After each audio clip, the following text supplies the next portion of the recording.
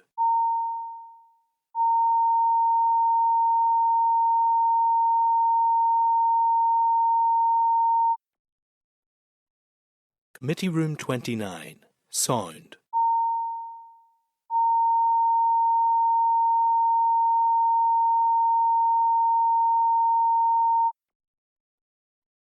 Committee Room 29, Sound.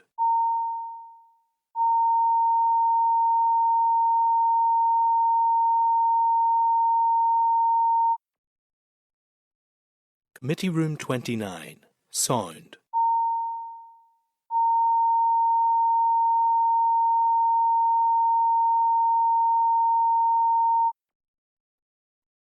Committee Room 29, Sound.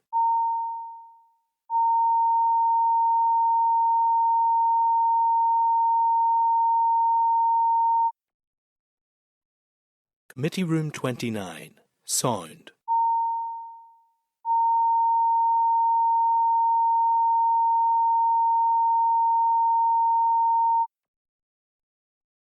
Committee Room 29, Sound.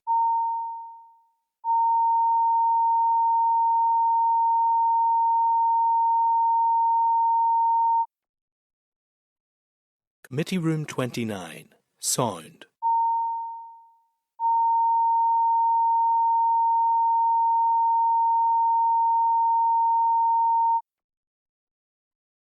Committee Room 29, Sound.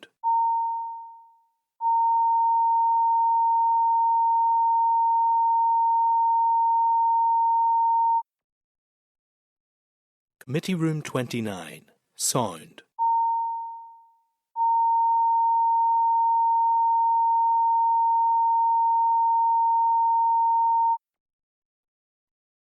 Committee Room 29, Sound.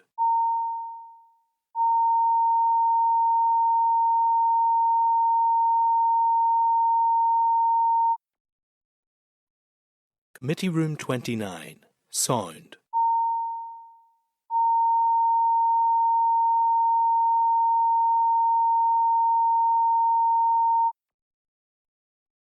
Committee Room 29, Sound.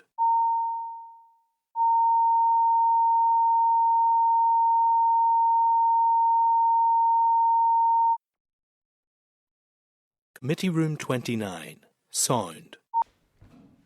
Members, we're back into public session, and we are at item 5 on the agenda, which is the committee's consideration of the committee report on the School Uniforms Guidelines and Allowances Bill. Just for the purposes of the record and anyone viewing the live stream, during closed session, some committee members took time to read the report who hadn't had the opportunity to, as we were operating to quite compressed time scales in terms of the production of the report, and we had a discussion around some proposed amendments to the final text, and we're now going to move into the formal clause by clause or section by section consideration of that report. So the draft report is at page 10 of tabled papers. I think you've all got that in front of you now, and we will now go through the report section by section, asking for your agreement if you're formally content with each aspect of it.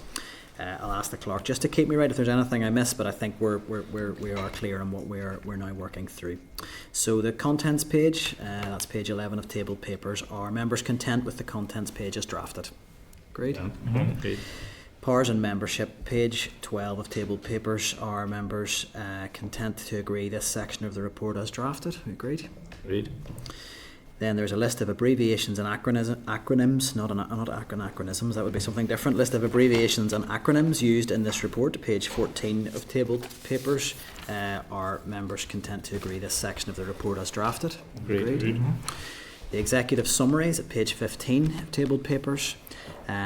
Our members, now there were some amendments agreed during our discussions there at the executive summary, so as amended, are members content with this section as drafted? Agreed. Agreed. We have the introduction, page 18 of tabled papers.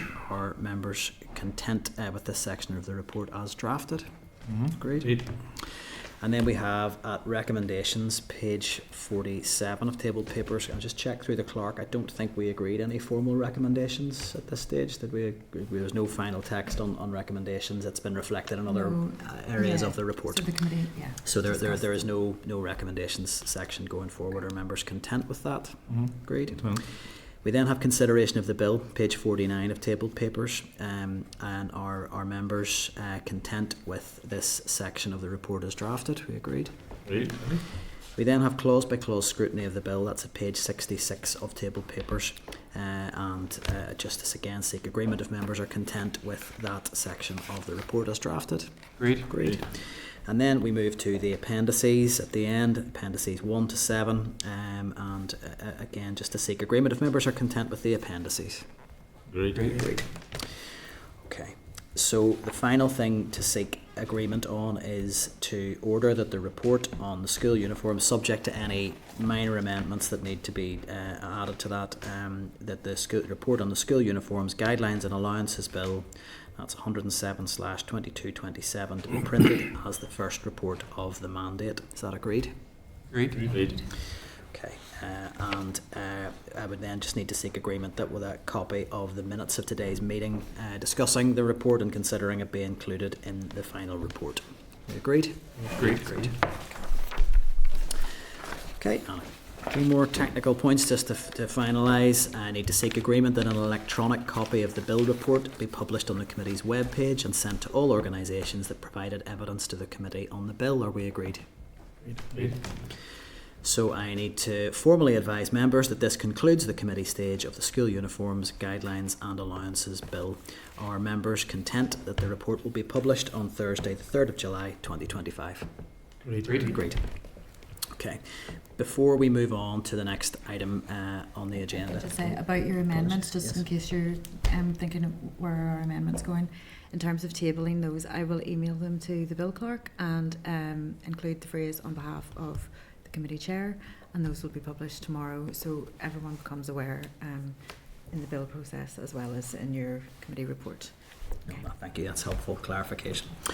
Okay, so before we move on to item 6 on the agenda, I just want to formally put on record, first of all, my thanks to the clerk and her team for their work in relation to the bill process. It was a constrained timescale. The committee met sometimes 3 times a week to go through the scrutiny process, and I think it can't be disputed that the clerk and her team were put under considerable additional pressure, as well as all the usual business of the committee. We still managed to hear evidence on other issues of significance to the committee. So I'd like to put formally on record my thanks to the clerk and the wider team for their work, and I think they're all due a well-earned break over recess. And I'd also like to thank members for their input. I think we, in the time we had, applied some really rigorous scrutiny to the bill, and we have some really quite substantive amendments going forward on the basis of that. So I'd like to thank all of you for your input and your commitment to the process in what were busy times in terms of managing schedules. So thanks all. Okay.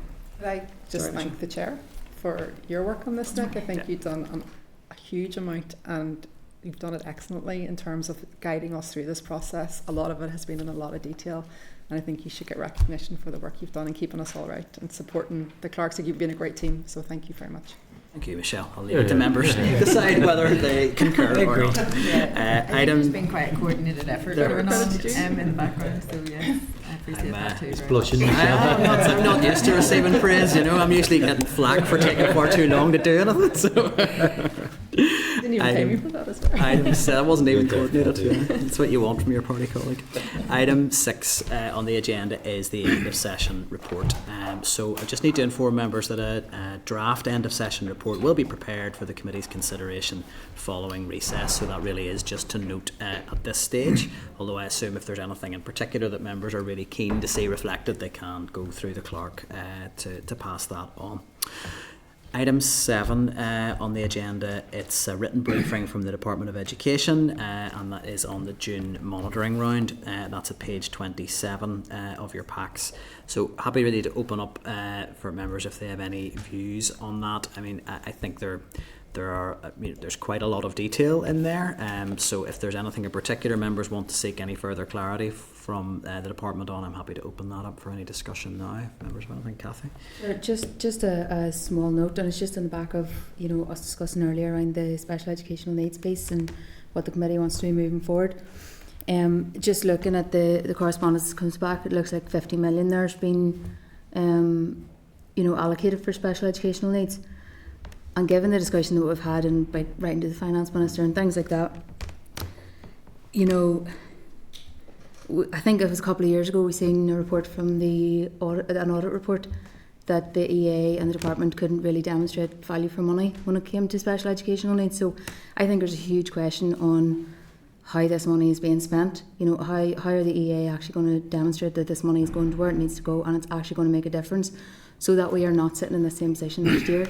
Now, I don't know whether we need to seek more clarity or we can get more information on that specifically from the department, but I think it would be, if we don't ask these questions and drill down into this, that we're not sitting here again next year. No, I think that's all points that I would entirely concur with. So, I think it might be wise to perhaps look at scheduling an early oral briefing on this, and I think we could actually include that into our SEN inquiry, really a briefing in terms of the SEN budget for this current financial year and what the plans are in terms of a detailed breakdown of how that's spent.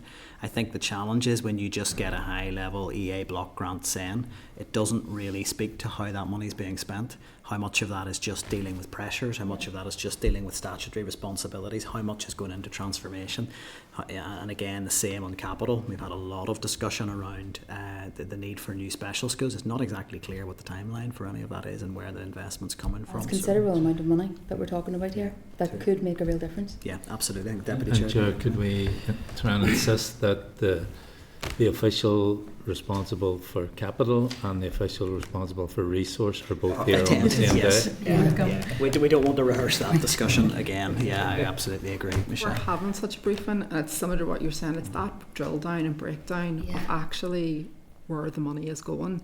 Even if you look at things like there's a load of announcements that come up on the website there. There was like 31 million during the week. There's £5,000 going to 50 research projects. They're under Transform Ed. I would love just to see what the amount of money is going to that, because we're talking about priorities all the time, but we never get this kind of level of detail on the finances, and I think it would be really helpful to our scrutiny to understand why we're opting to spend 31 million on that, and then we're sitting with SEN and not really having the finances that we need to support those schools. So I don't think we get enough detail. So just to be clear, Peter, come in. Look, Chair, I don't overly dispute anything that other members have said there, and certainly I have taken an interest in what Kathy raised about making sure that that it was demonstrable that the money that's going into SEN is actually being well used and is delivering the outcomes that we would want, the parents would want, and certainly the kids would want.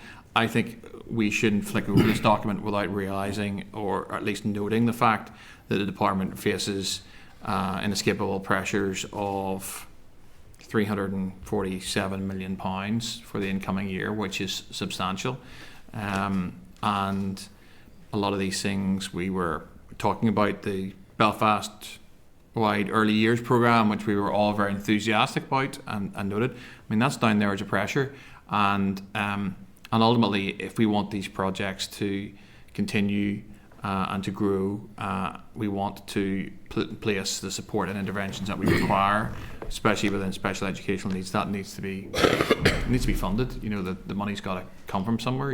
So it's just worth noting that the department is facing into significant financial pressures for this year. Absolutely. So just to get clarity then on that, because I think both Michelle and Peter have there brought in some of the wider questions around budgeting, and then there's the focused issue around SEN. Our members, just so we are clear on what we're asking for, are we seeking a finance briefing with resource and capital both present with a SEN focus, or are we looking for two separate briefings on the broader finances and a drill down into SEN? Might require two separate briefings.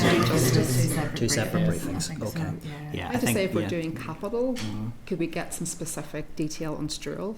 since it's taken 100 million of our capital budget, I think we need to understand how that project is going and understand the value for money around it. And I just feel as a relatively new member still, I haven't ever got that level of detail through committee on it. So I would love to see that if we're doing capital, just to get something specific on that. I think members who've been on the committee for longer, and I don't count myself in that company, maybe just one of them sitting around, may not have ever had that detail either, but that would be, I think, the way forward then. We're looking as part of our SEN inquiry for a specific SEN budget briefing with officials who can brief us in detail on the spending plans in relation to SEN for the year ahead and beyond, both resource and capital, and given, as Peter has rightly highlighted, the substantial financial pressures on the department, I think a standalone briefing on the budget position would also be helpful. Capital and resource. I cannot emphasise that clearly enough in terms of getting that scheduled. Okay, so if that's that matter dealt with, that moves us on to correspondence. So refer members to pages 33 to 294 of your packs, and then pages 72 to 80 of tabled papers. Summary note is at page 33, and as usual we'll work through the correspondence and just highlight anything that requires a committee decision. So item 8.2 on page 35 is correspondence from the Committee for Finance seeking the committee's views on the Administrative and Financial Provisions Bill. Could I possibly ask the clerk to speak to this one, just in terms of whether we're not under any time pressure in terms of a response on this? It's the end of October, I think, on that. Is this one to maybe pick up after recess? I have asked the DALO about it because this one, it just has an education provision in it that caught our eye. Let me just... I think this is around the around educational psychology funding for yeah, so it's not new. Department funds an additional, I think, 10 ed psychs going through Queen's. Would it be worth just seeing if we could get a response from the department if they have anything they wish to say to this, and then we can make a decision in September as to whether we need a more formal response? Is that our members agreed? If you could bear with me a second, they have given me a provisional line, and it's basically that this is not new money, that this is a scheme that's been in place already. I mean, the committee could still, ask why just them, why just ed psychs, like why not other protected groups, but let's see, sorry. Do you want to just leave it till next time? I think okay, perhaps it's been developed to give the department the legal variance to continue funding the course at Queen's that supplies the Education Authority with its supply of qualified ed psychs. It was recently discovered that these powers had been transferred to DFE during previous departmental reorganisations, so this clause is required to regularise the issue. The doctorate in psychology course has been running since 2006, and a business case was recently approved extending the course until 2028. So they're happy to provide written briefing if you would like. Just note it. I'd be content. I'll email you all of this so that you can see the background. I'd be content to note, and I think some of those other questions around other professions that feed into the education system may well arise on our in our inquiry into SEN, but agreed to note. Item 8.3, page 73, correspondence to the Committee for Finance seeking the committee's views on the Northern Ireland Fiscal Council Bill. Again, just if I could ask the clerk to speak to it, my suggestion would be that we probably it's not really we do need to just note. I propose we note on that unless there's anything else. No. Okay. Item 8.4, page 103, is a response from the Department of Education providing an update on the pilot scheme using mobile phone pouches. Happy to open up for discussion. I would certainly like to get clarity on the value of the contract that has been issued out to private company. I think when we're engaging a private company in that base, it'd be good to know what the value of that contract is. And I think specifically if we could get a breakdown in terms of the tech that's being used. What is it? How much do each of those units of tech cost? Because I think the question that has come up repeatedly is if this is a pilot and there's an ambition to extend it more widely, we need to understand what the cost of the system would be in that scenario. So I would be very keen to pursue those questions unless there's anything else. Yeah, Danny, Deputy Chair. Sorry, Danny. The Minister has yet to explain why he announced on, I think it was Good Morning Ulster, that he was going to ban mobile phones. I'd be interested to hear that too, because if he's talking about doing that, why is he even concerned with a pilot scheme with phone pouches, very happy to include a clause if members are agreed, or an additional question in the letter asking if there is a clear policy now to ban mobile phones. So Danny, and then It's only really a wee small point from the young people I engage with. They think it's hilarious. They just say they'll put either an old mobile phone in date or a battery pack. There's absolutely no way this is going to work. So. Spoken by a youth It's just worker there. feedback.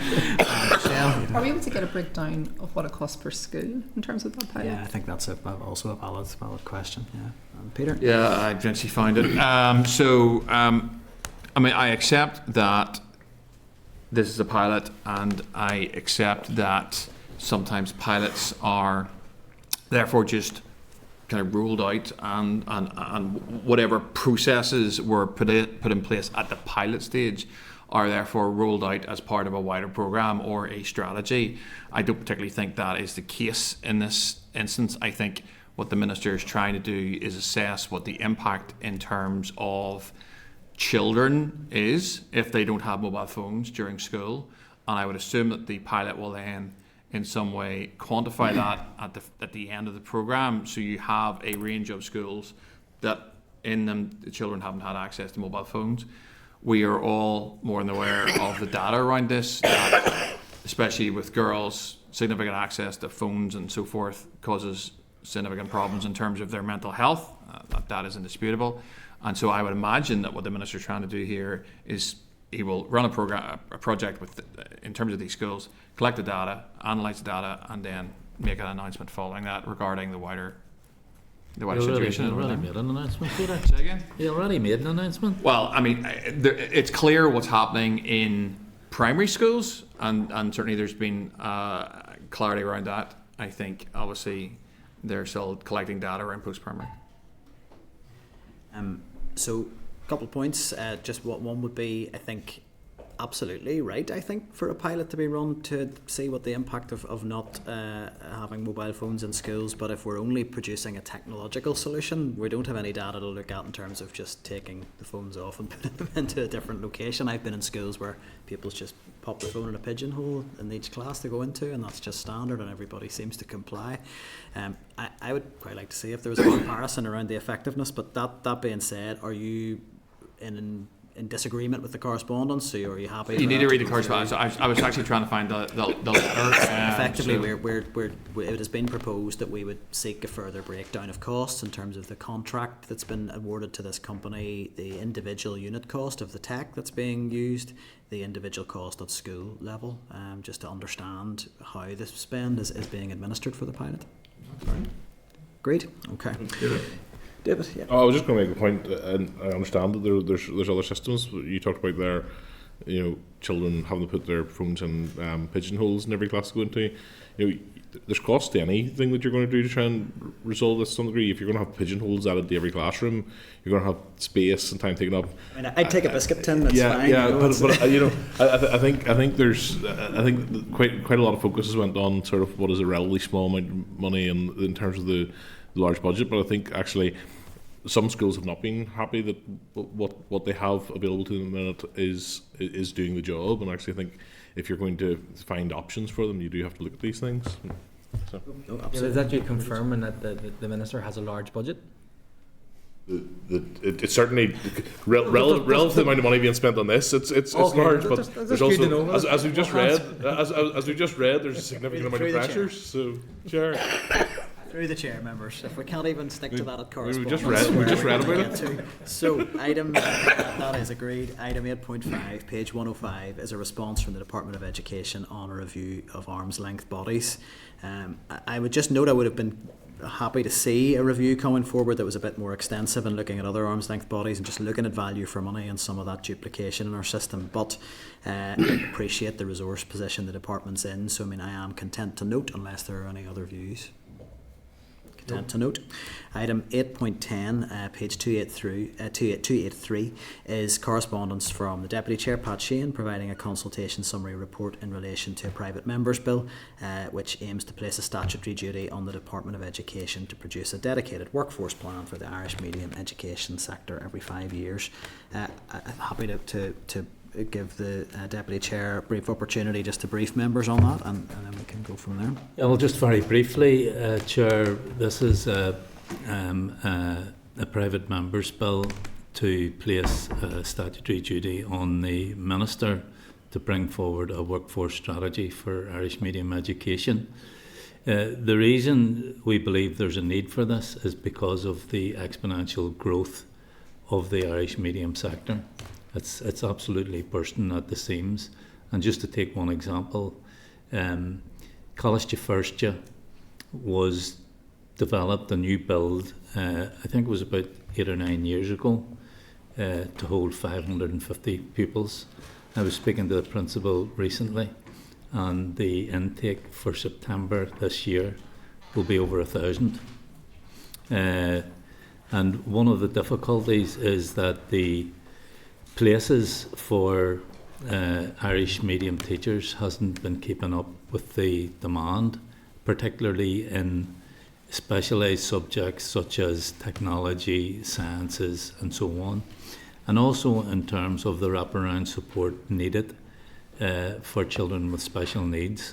So at the minute, children whose first language may be Irish are going to the likes of educational psychologists or speech and language therapists and so on who don't have Irish.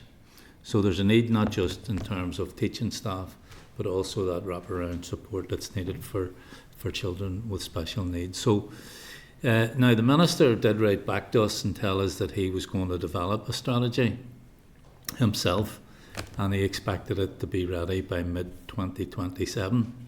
And, by my calculation, mid-2027 is after the next election.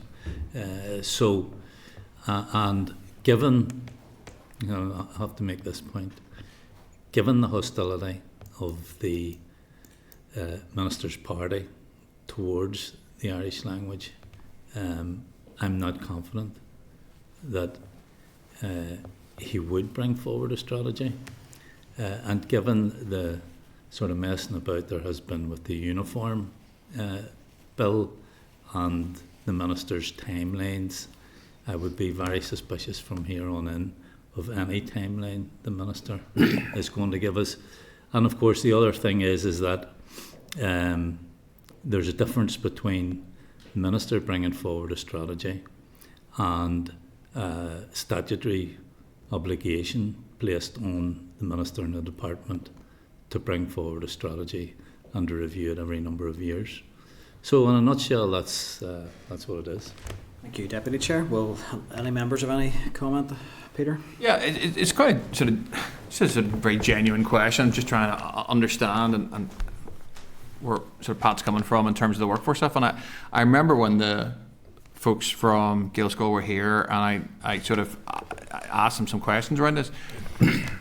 Is it an issue with supply and demand? So if it was in any other sphere, if there was demand for any given item, demand for cups or glasses or whatever it was, then supply would be increased accordingly. If there is an increasing number of children wanting to study Irish, surely, so there's more jobs being created in that. No, they're not studying Irish. They're studying through Irish. Studying through Irish. Apologies. Yeah. Would there not be, therefore, more teachers coming through who know Irish who could then teach in that subject? If you see my point, the increased number of children studying in Irish in any other sphere, there would just be an increasing supply of teachers to fill that gap if the jobs were there. It's a genuine question. I'm happy for the Deputy Chair to respond. Obviously, it was an item of correspondence really for just members' information. Okay, no, I'll let the Deputy Chair respond. Yeah, okay, no, these debates can be carried out when the proposal comes There are a forward. limited number of places in our teacher training colleges and universities for students who want to go into the Irish medium sector. Okay. But there is also a scarcity of students who want to specialise in the subjects I've mentioned, like technology and sciences and so on. So it may require some sort of incentive for students to do that. It may require some sort of campaign to encourage. So for example, if there was a campaign, if you want to teach technology, for example, or sciences, you're absolutely guaranteed a job in the Irish medium sector. Yeah. So, there are all sorts of initiatives the department could take to resolve the problems that exist. No doubt in terms of teacher training, there would have to be conversations with the Department of Economy because they are the ones, my understanding, that they fund the places. The Department of Education, and you would be more acquainted with this than me, Peter, the Department of Education decides how many places they want, and then the economy funds those places. So, well, maybe just and thank the Deputy Chair for answering. It's an interesting area where my understanding of economics and what he was sharing there, it is quite interesting. Jerry, look forward to that. Stages will hopefully all have the opportunity to engage with that proposal. Okay, item 8.11, page 292. It's correspondence from the Independent Autism Reviewer regarding SEND placements. Now, this has already been referenced in our earlier discussion, and I think we are going to reflect the reviewer's correspondence in our contact with the EA for that update. I would just like to propose that we do actually write back to the reviewer and thank her for her engagement with the committee. I think in our concurrent health committee meeting around the issue of restraint and seclusion and on this issue, I think her input has been really thoughtful and really helpful in the committee deliberations, and I think it would be appropriate to write and thank her for her engagement if members are agreed. Yeah. Great. Okay, so there's additional correspondence has been tabled as well. I'm just checking if any of that needs some reflection. So I think some of it does. Item 8.13. So we have a notice from the Economy Committee around their intention to hold a joint evidence session on the 24th of September with Department of Economy and Department of Education officials on the Careers Action Plan. So I just wanted to see if the clerk could maybe speak to this as to whether or not there has been any consideration of this being a concurrent sitting of the committees. We had, I think, suggested in a previous meeting we would like to get a briefing on this. So is that in train, or is this something that we can potentially get on board with? Yeah, I think the scheduling of it, I think it's envisaged that members of this committee could go along as observers to that briefing.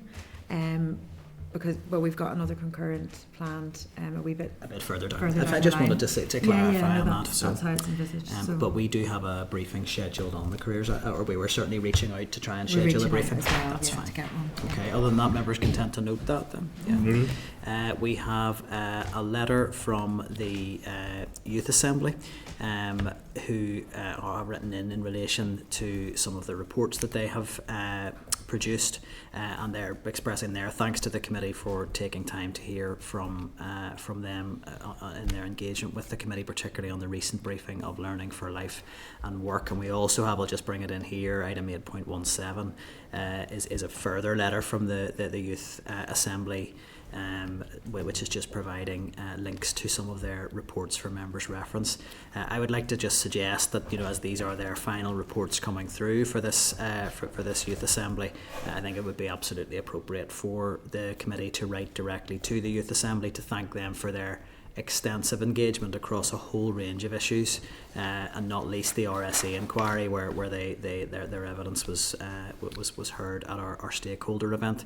I think it would be appropriate to put that on record if members are agreed. Great.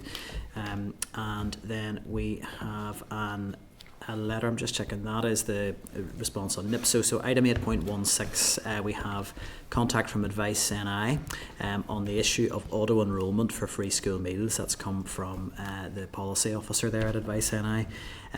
Now, in terms of just how the correspondence is framed, it was written directly to me as chair, but I think some of the questions it's asking are probably better directed to the relevant ministers in this space. So I note that they were both the Communities and Education Ministers were CC'd, but I think it would be appropriate if members are agreed to formally flag that correspondence with both those ministers from the committee and ask for a response on that. Auto-enrolment of free school meals is something that I have been asking questions about for quite some time, and the updates I get, particularly at the communities end, is that that there's work in progress and there's data sharing issues, but I'm not really sure where it's at. So I would be really keen to get a clear update on this. And it seems to me, from what's happening in other jurisdictions in GB, that some of these data sharing challenges do appear to be surmountable, and that there is scope for that to be undertaken, whereas we've had a lot of information about it being very difficult here. So members are agreed. I'll bring Danny in.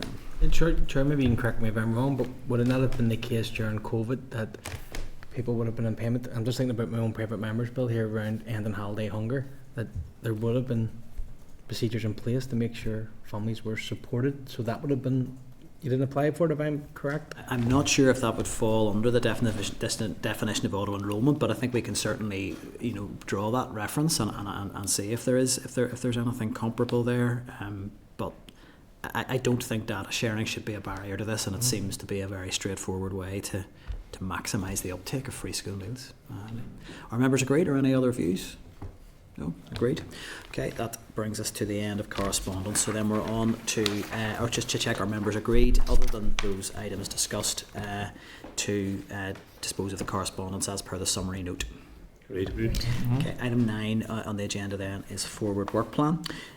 So I'll ask the clerk to speak to it quickly. It's at page 303. We are now looking at our plan post recess. So I'll just ask the clerk to speak to it. The forward work plan is drafted. Yeah. So, Chair, last week members discussed a potential inquiry into SEN from September to December. So you can see that there are already some items regarding that in the draft plan. The SEN impact update on PAC recommendations from DE and EA, and then today SEN officials on current spending. June monitoring is also in there, and I've added to that we want a resource and capital update with detailed briefing on Stroll. School leaders, so I emailed members just to see did they want to recommend stakeholders, and I had one reply back, and it was about having school leaders and also a couple of specific organisations come, so you'll see them in the plan already in September there.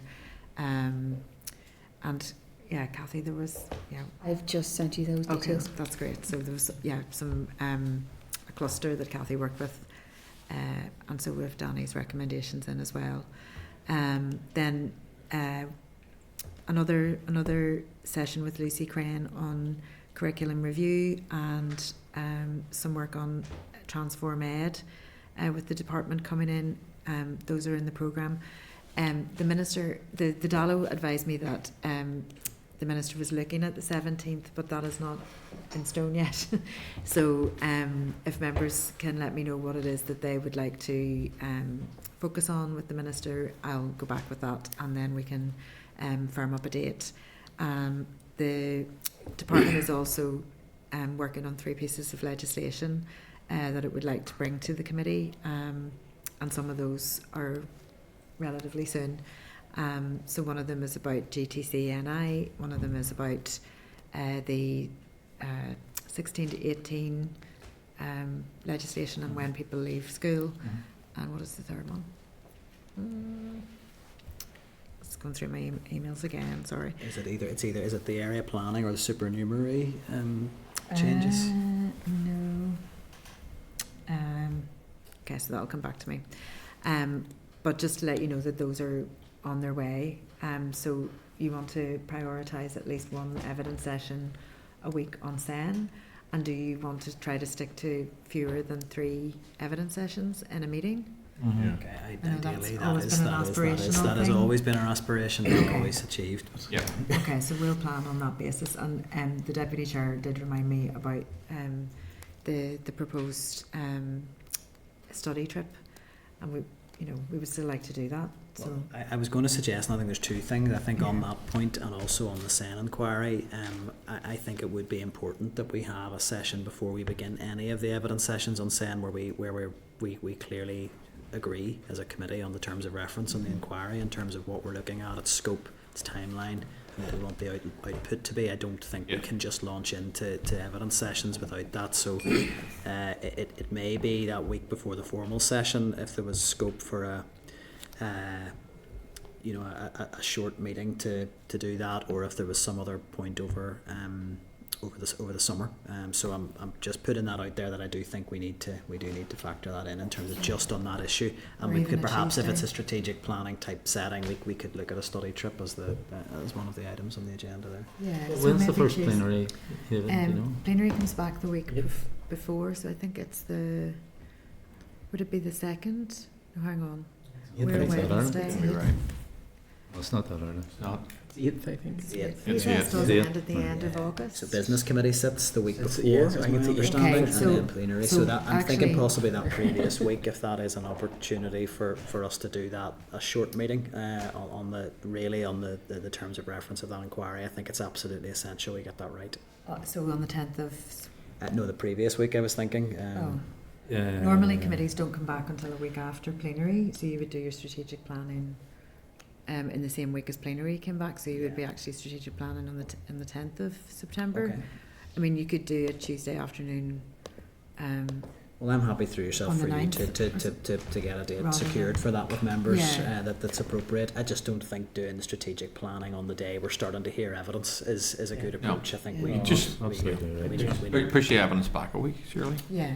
so we do Yeah. need to make sure. I we're think that ready. terms of reference, Chair, is going to be important. It's absolutely crucial. So we need It's to get it going to right. allow us to focus on what we're doing, you Yeah, know. yeah. So that we're hearing from the people we want to hear for. We know what it is we want to actually have as our output at the end. So yeah. Okay. Okay. We can link in over the summer on that if needs be. Certainly. And the only other thing that I forgot to mention last week was that I went to at lunchtime last Monday to the Lego event that everybody had been invited to, but nobody was able to get out of plenary. And it was really lovely, and it's effectively a couple of academics who've just gathered up a lot of Lego, and they had two schools, schools with the pupils were all wearing their year group hoodies. You know, this was kind of their last activity before they went to secondary, and they were rebuilding Coleraine. So every year they get a map and with a river through it, and they make Coleraine. they make Coleraine. And so this year, for the first time, it had a mosque, and it had lots and lots of greenery and flowers and trees, and it had a renewables factory and things like that, and a theme park. So it's just, I did mention to them that if they were maybe to do it on a non-plenary day, the committee might want to come, and the committee might even want to do it with the economy committee and use that lovely big hall that they have. I'd that's fed just that an back as well. indicative That thing. obviously plenary days are very difficult for Yeah. members to get to those sort of events, but it certainly seems like a good project. Okay, so with that amendment that we're going to build in some time and strategic planning for our inquiry and potentially on a study trip, our members are content to endorse the forward work programme as drafted. Great. Can I make a wee small point? Yes, just on this, Danny, yes. the time frame. Maybe a good way to kick start off the inquiry would be maybe the autism reviewer. They'll give us an overview. Maybe if we're worried about our terms and references for that day's business, I don't know if that will work for people, because I think she gave us a really good overview of where the lay of the land is. Might help us. That's it. Certainly wouldn't be a bad start in my perspective. Keynote. Yeah. Yes, yeah, just like really.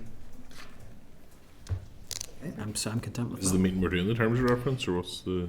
I think first meeting you were thinking perhaps. Yeah, first meeting. Yeah, I don't imagine getting an overview on the sort of current situation would be unhelpful on the same day as that. So I have no objection to that. Okay. So item 10 then is any other business. Do members have any other business? Nope. And item 11, date, time and place of next meeting.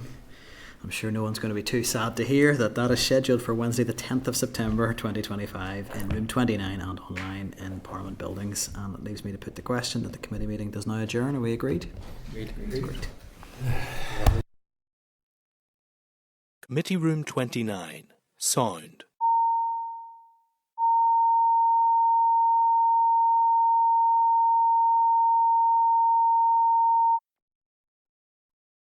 Committee Room 29. Sound.